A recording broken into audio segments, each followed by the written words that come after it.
Podcast dengan Mr. Hack pasti dapat AHA. Oke, ketemu saya lagi dengan Gendro Salim. Dan saya Edward C. Podcast dengan Mr. Hack pasti dapat AHA. Coach Edward, hari ini kita kedatangan ibu istimewa. Sure, pasti istimewa ini. Semuanya istimewa, tapi ibu ini istimewa banget karena dijulukin ibu robotik Indonesia. Oke. Dari dulu ya. Dari dulu. Ini luar biasa ini. Jadi, kita kesempatannya ini betul. sangat Jadi bagus. di dunia masyarakat 5.0 kan nanti kita akan banyak berhubungan dengan robot. Ya.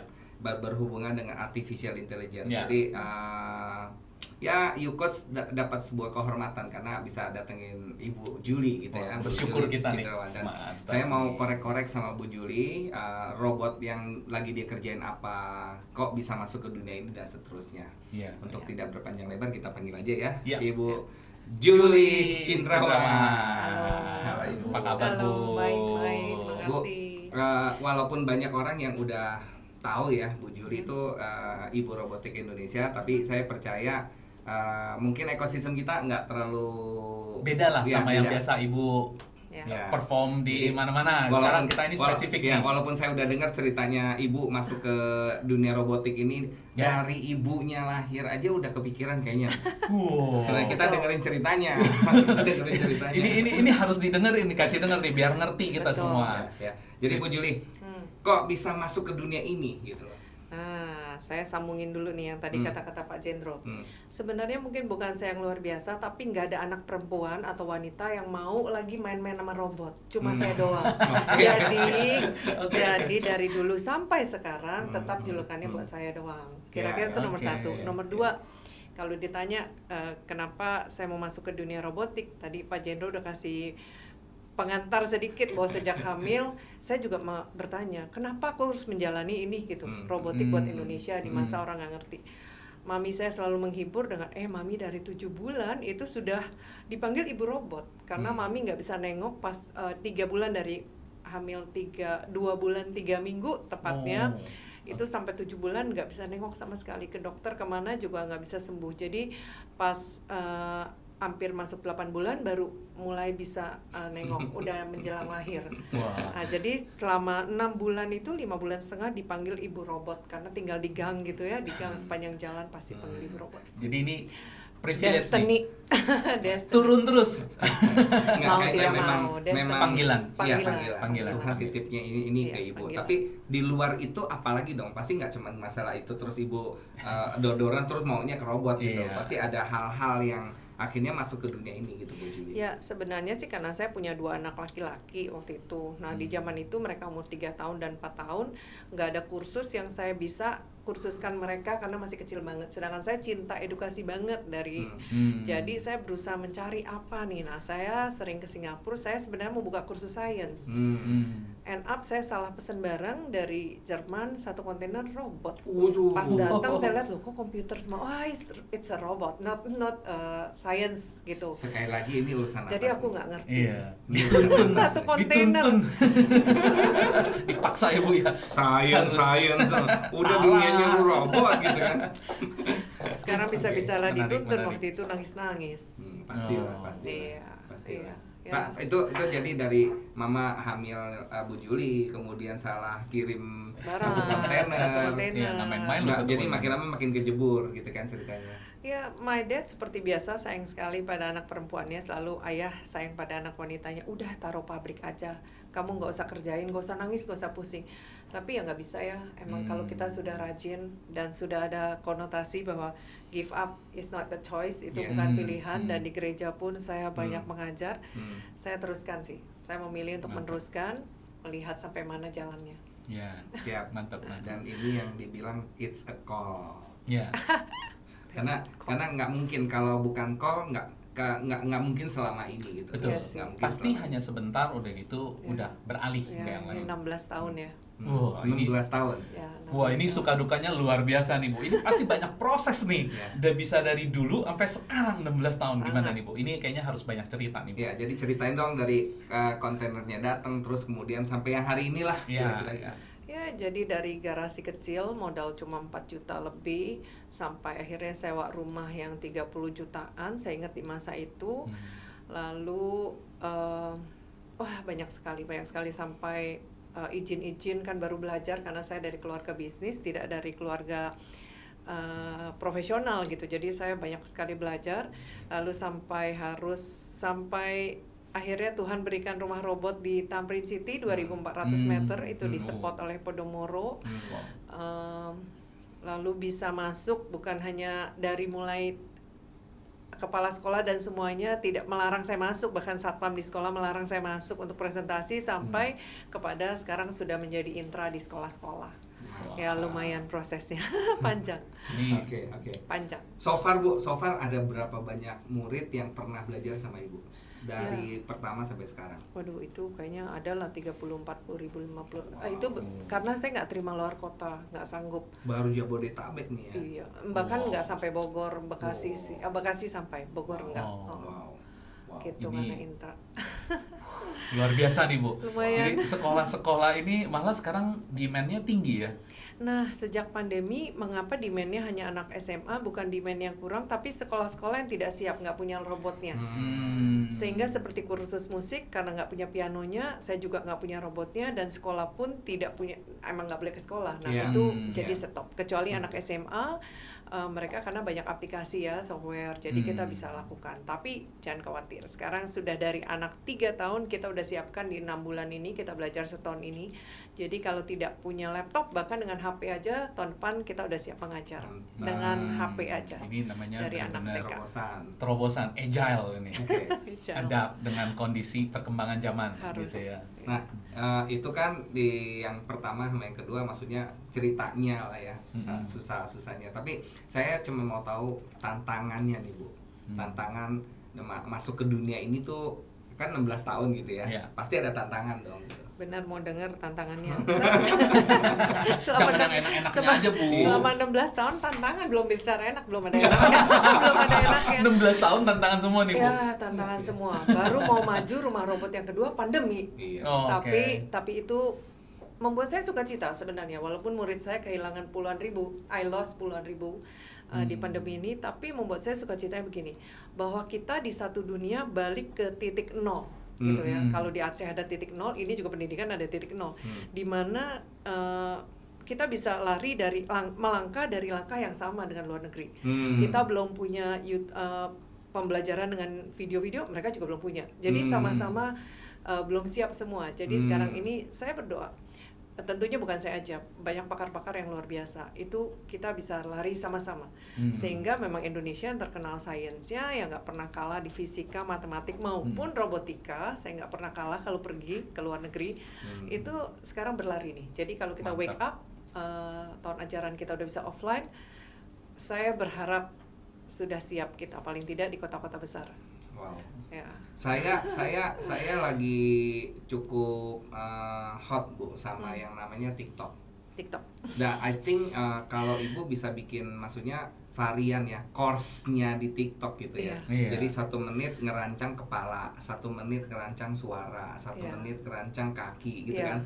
Jadi mereka benar-benar saya amazed, bahkan ada orang yang Pak Coach Edward bikin lemari di syuting 1 menit, dicepetin, amazing bawahnya TikTok, segala macam gitu ya. Why don't Bu Julie juga bikin manual yang satu per satu itu? Cuman TikTok kan bridging ya Bu ya, untuk membuat orang asik juga ya. Jadi ujung pertama kali spare partnya nih rangkaian, terus dirakit dengan durasi kecepatan yang tinggi gitu ya. Totonya begitu jadi robotnya ngomong sama kita gitu kan. Itu saya percaya itu akan provoking. Teaser. Ya, terus habis itu tinggal di TikToknya diklik landing page untuk masuk ke either ke YouTube atau linknya langsung masuk ke course-nya Ibu lagi segala macam. Itu akan mantap, menarik. Karena Ibu bilang semua mulai dari nol. Dan semua saya lihat TikTok belum ada orang yang udah mulai masuk ke dunia ini gitu. Nah, ini tantangan yang dikasih Pak Jendro ke saya, tambah lagi 1. Karena orang profesional atau pengajar atau yang benar-benar teknis itu nggak bisa disuruh marketing. Jadi kaku banget, susah banget gitu. Kreatifnya pun kreatif yang satu arah, bukan kreatif yang kayak kita bisa kayak tadi tuh. Setuju. Sehingga aku masuk ke dunia ini yang saya beda sekali sifatnya karena saya bukan technician yang sangat itu ya. Itu cukup pembelajaran yang no worries Bu, no worries. Nanti saya kenalin Ibu beberapa video maker yang jago-jago cuman modal handphone. Iya sih. Dia bisa slidingnya, transisinya, listriknya mereka udah terbiasa dengan hanya modal handphone gitu. Jadi harus berkolaborasi memang, nggak bisa sendiri. Dan kalau kita bukan cuma sendiri, kita sendiri pun harus hire kan Bu. Kalau new hire juga kalau kita ngajarin lagi, hanku ya mahal sekali gitu kan. Dan kalau kita outsource sekarang jauh lebih murah gitu. Harus outsource. I will let you know, ada Mario, banyak Bu yang jago-jago. Nanti I let you know ya. Dan itu akan mempercepat prosesnya. Terus nanti bagaimana iklannya nanti di TikTok, di Instagram, I let you know, namanya Nico Julius. Nanti habis itu pokoknya dikolab aja Bu, sehingga begitu suddenly. Tapi kerennya gini, sebelum kita launch, kita udah harus prepare, let's say 100 atau 200 course-nya dulu. Episode-nya. Jadi begitu kita dorong hari ini, hari besok, itu udah lengkap gitu. Jangan bikin satu hari besok launching, bisa kebakaran jenggot gitu ya. Kita pernah ngalamin hal gitu ya. Hari ini bikin, besok launching, hari ini bikin terus capek. Gitu. Jadi 2 hari bikin untuk durasi 100 menit katakan gitu. Challenging lain apa nih Bu? Yang bahkan nih Bu, kalau boleh dibilang nih, challenging yang paling membuat 3 paling besar tantangan dalam masuk ke dunia ini. Karena ini sifatnya menerobos, yang orang juga belum pernah dengar, loh kok itu bukan mainan ya robot itu, oh ternyata itu pendidikan ya gitu. Jadi ya itu tuh harus persisten, perseverance-nya itu sangat luar biasa. Jadi memang yang terbesar adalah pertama konotasi apa itu penting, bukannya itu mainan. Kedua, harganya mahal. Nah itu saya udah tidak bisa bicara di situ. Solusinya saya agak ya itu rada susah solusinya. Kalau yang ketiga, kayaknya katanya Indonesia tuh masih kurang banyak hal. Kenapa harus ke robotik gitu? Itu tenaga kerja, bukannya malah ibu nih membawa masalah baru katanya tenaga kerja gitu kan. Tapi satu hal, pendidikan, ilmu adalah tetap ilmu. Kalau saya lihat di negara yang berkembang itu mereka perlu sekali robotik. Jadi dengan segala tantangan yang ada, saya tetap percaya itu memang dibutuhkan Indonesia. Itu yang buat saya bertahan. Tapi ya tetap perjalanannya jadi butuh 10-12 tahun untuk sampai mereka mengerti. Saya lagi, kita ngelihat diri kita nih siapa bangunnya ini udah jungkir balik gitu ya. Saya lagi ngebayangin ini Bu Juli tuh alat robotnya banyak sekali. Banyak sekali modalnya gitu. Investasinya luar biasa. Terus udah gitu udah segitu passionnya. Kemarin Bu kita meeting sama salah satu komite untuk urusan syariah, ekonomi syariah. Terus abis mereka mendengarkan paparan kita, mereka bilang gini, ini harusnya negara berterima kasih sama kita karena udah membangun UMKM gitu ya. Jadi kita harus sekarang memuji Ibu Juli. Luar biasa nih. Ibu ini peduli sama Indonesia dengan robotiknya, walaupun negara masih belum ngelihat ini gitu ya, jungkir balik, investasi sendiri, ngajakin kolaborasi dengan orang pemerintah, dengan sekolah, jungkir balik gitu ya ceritanya. Dan bukan dalam tanda kutip pengen dapat uang yang banyak, ini mau habisin uangnya udah 16 tahun, tantangan semua dibilangnya. Wah Bu, kalau pikir-pikir kayak begini, pernah kepikiran nggak sih Bu untuk aduh gua give up deh, gua out aja deh, gua berhenti gitu? Pernah Bu? Nggak bisa ngomong. Hampir tiap hari, apalagi dulu hampir tiap hari. Tapi ya itu tadi, it's call, panggilan. Jadi udah lewatin semua itu ya Bu? Iya, dan selalu anehnya dicukupkan terus lagi. Dan acara saya juga nggak pernah acaranya kecil-kecil. Acaraku minimal 500 itu jarang. Biasa 1.000, 2.000, 3.000, 4.000. Kadang pernah 7.000 anak yang autism ini. Pernah satu DKI punya anak-anak 5.000, 5 wilayah kita ajak main robot, 5.000 anak datang. Yes, autism. Anggota DPR juga datang 1.200 semua, dan kita lakukan itu. Gila, benar sumpah. Ini mudah-mudahan dengan podcast ini gitu ya, ada banyak pihak-pihak yang terkait yang pengen kolaborasi sama Bu Juli. Jangan ditunggu gitu kan. Jangan tunda-tunda. Apa yang mau dikolaborasikan, tapi nanti di sesi terakhir saya mau tanya Bu Juli. Nanti sesi terakhir gitu ya.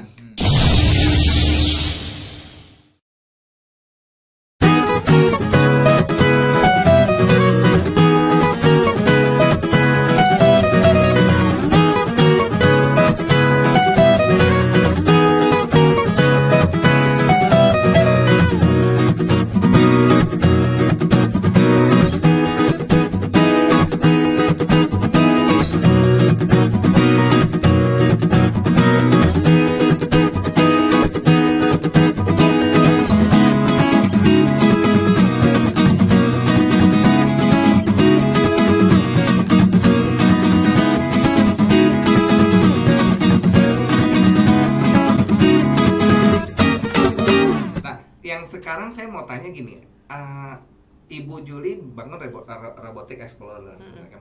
Mau dibawa kemana sih gitu? Mau dibawa kemana? Kan udah 16 tahun gitu, tapi what is your big goal? What is your outcome? Kenapa Ibu dengan semua yang tadi Ibu bilang berkecukupan, ada aja ya, kita juga sama ya. Betul. Susah totonya nanti ada jalan dan saya percaya Tuhan tuh melihat kita gitu loh. Dan dia pasti memberikan sebuah cobaan yang memang kita mampu. Dan sesusah ini, yang lucunya makin susah gitu ya. Terus kita mikir dapat jalan keluar. Justru kalau nggak susah nggak mikir. Share dong ceritanya. Dan pada saat kita berjuang, Bu, kita ada jalan keluar bukan hanya sekedar dari kita, tapi dari orang lain. Ada orang-orang yang tiba-tiba bisa Tuhan kirim, Tuhan utus, dan memenuhi kebutuhan kita. Selalu ya, Bu ya. Jadi kita sangat mengerti sih, Bu, dengan kondisi yang Ibu lakukan. Jadi mau dibawa kemana nih, Bu? Iya. Sebenarnya kalau tadi saya menyambung yang saya mau bertiga, saya untungnya saya demen sekali baca buku. Sehari saya bisa baca 1-2 buku. Saya baca tuh waktu Walt Disney mendirikan Disney, sesuatu yang terobosan yang belum pernah ada, seperti Indomaret atau Alfamart, sesuatu chain, atau Starbucks yang dulu pertama kali bangun chain. Jadi ada tahap-tahap yang 3 tahun, 5 tahun, 7 tahun, 11 tahun, 14 tahun. Saya lihat di semua bisnis yang sebenarnya sangat berbeda, kecil atau besar, sama tuh tahapannya. Itu yang membuat saya bertahan. Dan kalau saya melihat, saya bandingin lagi dari semua buku-buku itu, oh saya di tahun segini, oh masih oke, saya terusin. Jadi I'm just hoping, kalaupun saya tidak menyelesaikannya, nanti orang pasti bisa menyelesaikannya, karena tahapannya sudah benar. Tahapannya sudah benar. Makanya kan dapat A kan, Coach.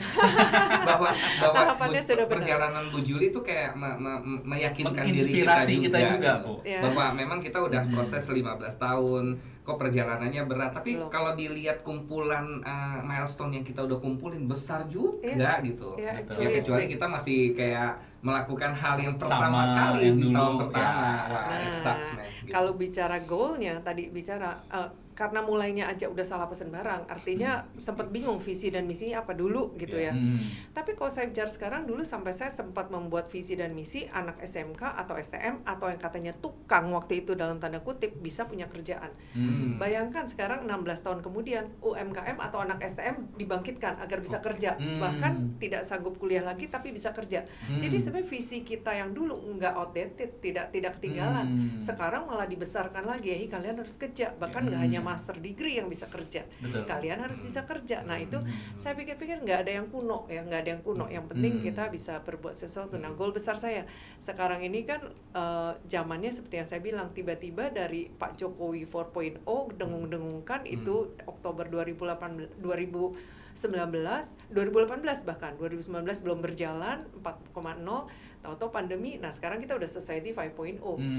Dan yang saya bersyukur ya saya mengikuti aplikasi dan segala mulai buat meskipun belum canggih, karena again balik lagi ke modal dan apakah akan dipakai gitu. Mungkin dipakai setelah pandemi ini over, benar-benar semua aplikasi sudah berjalan.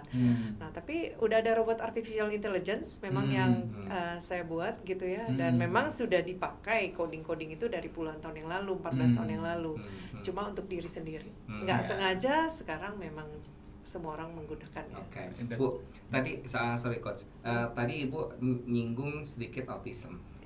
Ya, karena saya ada experience sama Ibu nih. Karena kebetulan sepupu saya kan autism. Oh, oke. Anak luar biasa lah gitu kan. Dan jadi waktu telepon Ibu, ya bahasanya memang Ibu menguasai ekosistem itu gitu. Ini harusnya begini, ini harusnya begitu. Sekarang ada di Depok, Bu. Jadi sepupu saya yang satu lagi sudah ada di Depok. Nanti saya tinggal jenguk dia. Saya bersyukur banget ada temen curhat lah ya, walaupun tante saya juga thank you banget sama kita karena dia di Australia nggak bisa datang ke sini gitu ya. Nah, kok bisa sih robotik ini buat autism tuh maksudnya gimana, Bu? Nah itu, dulu saya buka rumah kontrakan yang saya bilang tadi, dari rumah dari gudang, masuk garasi lalu ke rumah kontrakan. Sebelah saya itu sekolah autism, sebelah saya sekolah. Dan dia bertanya, Bu, ini boleh gak jadi ekskul anak-anak kita? Karena tidak ada ekskul lain di sekolah kita. Saya sampai sujud di hadapan Tuhan, ini gimana ya, anak normal aja buangin spare part saya, baut-baut kecil-kecil dilempar-lempar, hayo tangkap ya, tangkap ya, tangkap. Itu 100.000 satu baut kecil gitu. Saya bilang, oh my god, maafkan saya tidak maksud mencela atau ini yang anak-anak kebutuhan khusus, tapi saya takut sekali barang saya itu hilang semua gitu. Tapi balik lagi besoknya saya balik lagi, apa artinya juga ya sudah ada ini barangnya, kenapa nggak dibuat berguna dan berjasa. Saya baca-baca, nggak ada yang udah mulai ekskul dengan robotik, termasuk di luar negeri, dan untuk anak kebutuhan khusus there's none, tidak ada yang berani mengassemble gitu. Akhir singkat cerita saya terima, dan mereka mulai ke sekolah saya berjalan. Nggak banyak anaknya, sekitar 26 apa 36 pada waktu itu. Terus saya lihat kok mereka behave banget. Bahkan saya sampai bilang gini ke guru saya, lain kali kita jangan terima anak normal ya, bandel-bandel. Saya bilang, kita khususkan diri pada anak sekolah luar biasa aja. Jadi itulah sebabnya guru-guru saya juga amazed. Bener ya Bu, mereka luar biasa ya Bu ya, katanya. Bahkan murid private sejak itu jadi banyak, anak kebutuhan khusus. Herannya adalah kalau kita datang, guru lain terus terang kalau yang sangat hyperaktif, dia saking nggak tahannya, dia kalau kesel sama guru dia bisa pukul. Betul. Tapi herannya di guru saya, dia bisa sayang pelok-pelok, walaupun anak yang sama bisa mukul guru Inggris atau guru Mandarin. Jadi dia habis lari, dia berusaha kalau dia udah marah dia lari-lari aja. Tapi habis itu dia sayang sekali guru saya, dan dia itu yang bikin mamanya bingung. Ada yang berbeda nih dengan robotik. Mengapa saya bisa tidur siang? Mengapa sejam setengah dia tidak teriak-teriak? Dia tidak pukulin gurunya. Biasa harus sedia 2 guru untuk pegang satu anak. Tapi kalau guru robotik, padahal guru saya bukan guru psikolog yang mengerti anak, mereka tetap fokus. Dan yang saya paling bahagia itu kalau mereka bisa angkat tangan dan berkata saya bisa gitu. Itu yang bikin kita jadi nggak marah sama orang kan. Kalau kita berasa bisa atau berguna kan kita jadi nggak marah gitu. Percaya diri kita, obatnya kadang-kadang berkurang. Tidur mereka katanya lebih nyenyak. Luar biasa loh. Jadi itu yang buat saya happy. Tapi susah ceritakan ke orang. Tapi itu satu pengalaman yang saya happy. Yang kedua adalah ada yang saya nggak bilang karena katakan itu robotik, tapi yes dia sudah 2 tahun ngeles dan IQ-nya dia nambah. Yang Down syndrome, mohon maaf, rada itu wajahnya gitu ya. Kalau IQ-nya 60 ke bawah, 60 atau 60 ke bawah pasti mukanya Down syndrome. Itu dia naik 20. Jadi waktu IQ-nya udah 75 ke atas, mukanya bisa mirip Bu. Iya, 20 naik 20 ada. Jadi saya bersyukur tuh waktu itu Wali Kota Jakarta Barat, saya tidak bisa bertemu Bapak itu lagi, tapi saya mau berterima kasih. Jadi dibuka jalannya, saya mulai ngajar ke sekolah autism. Itu sejak dibuka. Dia pikir mungkin karena habis itu dia juga beda seminggu habis mengizinkan saya, beliau memang selesai tugas pensiun, jadi saya bisa masuk. Mungkin nothing tulis buat beliau untuk ngizinin saya masuk gitu ya. Nah itu kedua. Ini luar biasa loh. Itu ada satu video kan di Accountant, Ben Affleck. Dimana yang sekretarisnya dia, yang manajernya dia benar-benar anak luar biasa. Dengan bermodalkan satu PC dia yang ngatur tuh Pak, kasih kerjaan ke di accountant itu gitu kan. Dan itu satu rumah semuanya anak-anak kebutuhan khusus gitu kan ceritanya. Dan saya lagi kayak kok dapat ilham gini ya Bu Julie. Jangan-jangan Indonesia nanti ke depannya anak-anak kebutuhan khusus inilah yang akan menjalankan robot-robot dan AI. By the way, ada 2 yang kerja full timer sama saya sebelum pandemi. Ya, karena dia murid saya sudah dari 5 SD sampai ya umur dia dewasa SMA 2 kira-kira gitu di sekolah. Jadi kerja 2. Dan kalau orang lihat dia dari jauh nggak ada yang tahu. Karena dia sudah sangat BF. Dia dibully gak sama anak-anak? Dibully. Tapi dia marah gak? Ada marah. Tapi kita ajarin dia cukup ngerti. Kamu nih ngajar, kamu kasih servis, kamu lihat guru lain dimarahin anak gak? Dimarahin juga, iya, dia ngerti. Dia ngerti. Dan dia terima dia dibully akhirnya. Dia terima karena dia pengajar. Memang biasa, saya bilang bukan kamu, kita semua juga dimarahin customer. Jadi dari yang severe, saya melihat banyak perubahan karena kasih dan kita percaya. Saya lihat itu. Saya lihat itu. Gitu. Ini Ibu Julie nih bukan nanganin masalah robot aja nih, jadi ini orang-orang yang berkebutuhan khusus juga udah itu yang luar biasa nih kan. Itu yang kerjaan kita kadang-kadang kita nggak sadar bahwa yang kita kerjain ini dampaknya justru surroundingnya luar biasa. Oh ini PD mereka naik, jadi mereka nggak marah-marah dan IQ bisa naik. Jadi karena robotiknya itu. Mungkin Ibu bisa cerita sedikit Bu, sebenarnya robotnya kayak gimana sih Bu cara kerjanya untuk membantu teman-teman yang autism ini? Kalau saya sempat bikin buku tentang robot yang dipakai negara-negara, saya nggak berani katakan saya karena saya bukan psikolog, tapi saya sampai ngikutin pelajaran ke negara-negara lain juga. Saya sampai terbang ngikutin seminarnya, kursusnya untuk anak autism, sampai saking takut salahnya. Tapi saya riset dari beberapa negara dan ada banyak robot yang dipakai untuk berbagai macam anak autism. Tapi kalau yang saya ada ini adalah sebenarnya menurut saya semua robot mereka tuh bisa teknik, bisa ilmu pasti karena mereka nggak perlu komunikasi sama orang, kan namanya juga ilmu pasti. Mereka bekerja aja sendiri dan fokus, nggak perlu social life. Di situ percaya diri mereka timbul, dia nggak terlalu marah-marah sama orang karena dia pede. Orang yang akhirnya dipuji sama orang kan jadi seneng, pede, nggak marah-marah. Itu kuncinya. Bu Juli, saya nanti mau kenalin ibu sama namanya Anton. He already succeeding menurut dia ya. Creating satu ampli yang kalau anak autis dengar itu akan jauh lebih tenang. Mungkin juga sih dengan musiknya. gelombang kan. Nah nanti dia kenalan sehingga enhancementnya iya. Jadi kan ini naik 20 untuk hal yang ini, tapi naik lagi gitu loh ceritanya. Dan kalau sekolahnya ibu dipasangin ampli itu untuk membuat anak-anak autis ini lebih luar biasa itu, why not ya? Gitu. Nanti saya kenalin. Kebetulan Anton ini lulusan terbaik Jepang Bu untuk lulusan sound. Jadi kayak bahasa saya tuh modal 400 juta untuk bikin sound system 3 miliar. Saya percaya sih, karena kayak kita aja bisa lebih tenang dengan musik. Betul. Cuma nggak kelihatan aja kita tenang gitu, tapi sebenarnya kita tenang. Kelihatan banget Bu. Ekspresi mukanya. Nggak, ibu bayangin saya nonton Michael Bublé aja ya di video di rumah doang. Itu sampai anak saya ngeledekin saya, Pak, nggak ada yang lain apa Bublé melulu gitu kan? Karena kualitas sound yang diberikan itu bikin joyful, relief. Jadi kayak stresnya tuh hilang, gitu kok kayaknya tenang gitu ya. Belum dengerin Andrea Bocelli yang suaranya lebih gila Bu gitu. Dan kita aja tuh berubah. Di sana teh siler mata gitu. Benar sama kok mereka. Berarti harus dikenalin. Tapi percaya ini dua-duanya orangnya eksentrik. Emang harus mencoba baru tahu. Iya, tapi maksudnya ibu kalau udah menguasai sesuatu hal sangat dalam ya Bu ya. Anton kan juga dalam. Ini dua-duanya eksentrik. Jadi gimana cara komunikasi orang eksentrik gitu ya? Mesti ada yang bridging, nanti saya bridgingin. Tapi ibu kalau udah bisa nanganin autism, udah bisa nanganin itu harusnya ini gampang. Lebih bisa. Gampang. Boleh gak satu cerita lagi? Boleh. Saya mau saksiin. Boleh. Waktu itu saya bikin acara, nggak banyak anak autismnya, cuma 450. Tapi itu kan dari sekitar 10 sekolah. Satu sekolah membawa sekitar 40 anak. Acara itu tiba-tiba Panglima mau datang dan katanya harus bunyiin gong sebagai tradisi. Itu ditentang sama seluruh kepala sekolah. Kalau gong bunyi, itu anaknya bisa lari semua. Jadi hari itu acara murinya adalah kita membeberkan kain batik karena hari batik juga, membeberkan kain putih. Udah kita gambar batik, lalu robotnya akan ngikutin batiknya itu sepanjang 100 meter. Anak di sampingnya semua. Jadi semua pada bilang, Bu, ini kacau. Kalau ibu bunyikan gong, itu datang. Ini lari semua. Pasti lari semua 400 anak.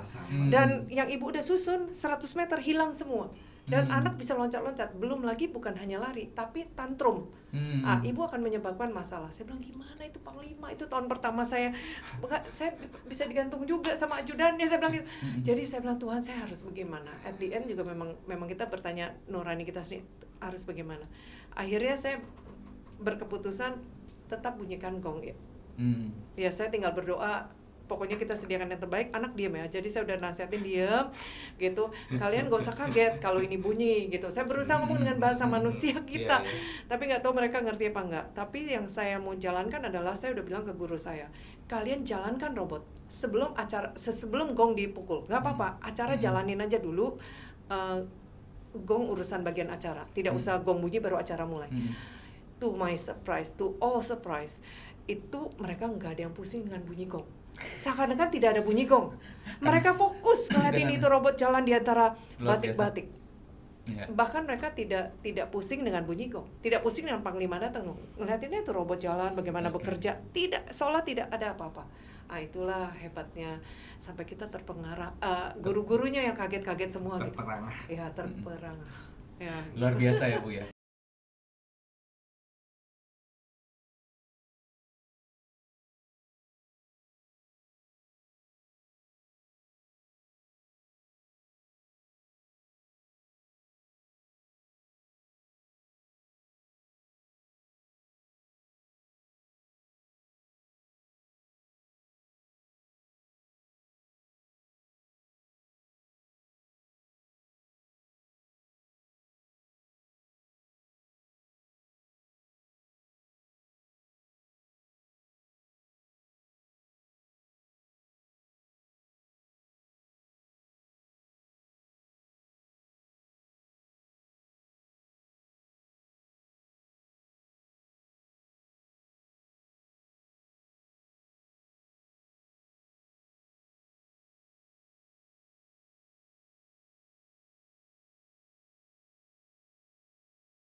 kembali lagi ya Bu ya, sebenarnya banyak hal yang kadang-kadang kita nggak sadar, kita nggak ngerti apa yang akan ada aja lika-likunya ini sampai Ibu bisa sampai melihat semua ini autism apa segala. Kalau Ibu melihat peluang lebih lainnya nih Bu ke depan, mungkin Ibu punya satu hal yang lihat ekspektasinya apa, peluangnya gimana, mungkin Ibu bisa share lebih jauh Bu. Kalau saya bisa berkenalan dan dipersilakan gitu, mungkin saya akan banyak teaching ke anak 1-3 tahun sih, ke ibu-ibu yang dari hamil sampai punya anak 1-3 tahun. Saya terlalu percaya kalau sampai 3 tahun ini mereka masih punya chance banyak untuk bisa lebih disembuhkan gitu. Bu, saya akan assure bahwa video ini saya akan kirimkan ke Menristeknya kita, Pak Bambang Brojonegoro. Jadi saya kok ngelihat in the society 5.0 itu all about technology and digitalize. Jadi kalau aja Pak Bambang yang saya percaya hatinya juga luar biasa, baik banget gitu ya. Kan tadi Ibu bilang mau bikin yang buat 1-3 tahun ini gitu kan sebenarnya. Kalau kita bicara Ristek, saya kok ngelihat negara ini punya satu patriotis bangsa untuk membuat Indonesia dengan robotiknya ini, karena kan nggak mungkin dong Bu kita beli barang-barang dari luar terus, teknologi dari luar terus, kan kita harus ciptain juga gitu loh. Dan kalau nggak dari kecil ini kita naikkan gitu ya pendidikannya ini. Dan kalau saya boleh ambil garis gitu ya, bahwa Ibu dari ibu hamil, ibunya Juli, ibu hamil aja udah dijulukin ibu robot. Terus ibunya masuk ke sini. Terus udah gitu satu kontainer. Tiba-tiba sekolahnya sebelahnya sekolah luar biasa gitu kan ceritanya.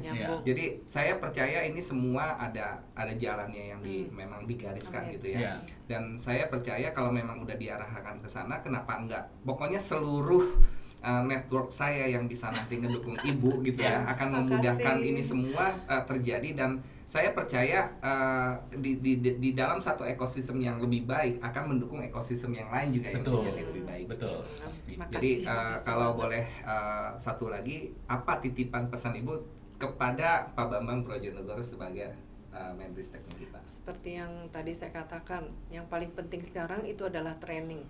Tanpa kita mendengar gitu ya, atau tanpa kita di training, ya kita nggak punya bahan apa-apa. Saya pun belajar karena banyak mendengar, banyak training dan semuanya. Edukasi ya Bu ya. Jadi saya berharap seperti dulu pajak, saya dengar kan tiap hari semua penjelasan tentang amnesti pajak aja kayak apa. Nah ayo buat teknologi 5.0 itu satu Indonesia dibikin seperti berita kayak amnesti itu aja, heboh-hebohan gitu seperti masa corona. Ditambah lagi dulu Bu Juli pernah ngusulin kalau bisa di semua kantor kabupaten dan Pemda gitu ya, ada satu spot untuk anak-anak belajar robotik di situ. Wah itu menarik sekali. Sehingga nanti pemerintah kalau bisa menganggarkan sekian rupiah ya di masing-masing Pemda untuk bikin rumah robot ini, nah jangan salah satu gini Bu, saya tahu yang namanya Kota Malang satu sama Kota Blitar itu lahirnya banyak banget yang namanya technician.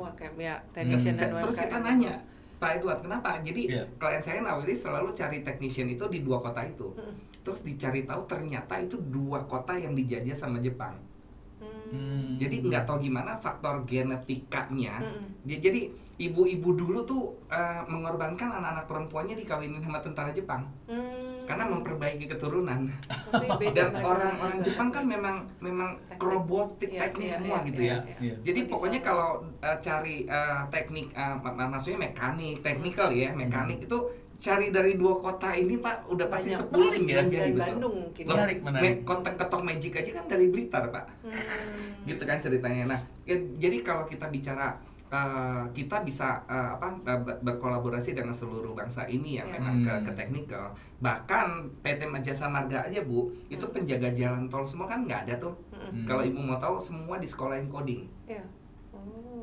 Jadi negara ini memang udah arahnya ke sana. Jadi mudah-mudahan ya Pak Bambang bisa menganggarkan sekian rupiah untuk bikin rumah robot di masing-masing Pemda ini. Satu hal lagi, mungkin kita jangan lupa selalu adalah anak SMA, SMK yang sudah dewasa yang dididik. Sebenarnya yang dari lahir itu, yang setahun setengah. Karena mereka generasi yang membawa Indonesia percepatan ke 100 tahun 2045. Jangan yang sudah memorinya sudah hampir habis, CPU-nya sudah penuh, sibuk kita genjot gitu. Nah itu, Indonesia kayaknya agak lupa di itu. Anak SD disuruh pulang cepat-cepat. Padahal sedini mungkin ya. Oh ya.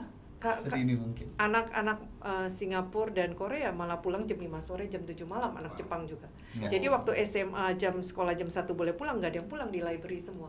Nah, Indonesia harus lebih ingat anak kecilnya. Siap. Sebagai Ibu Robotik Indonesia, ada pesan nggak Bu buat teman-teman di bangsa ini? 3 aja mungkin pesannya buat kita tutup acara hari ini.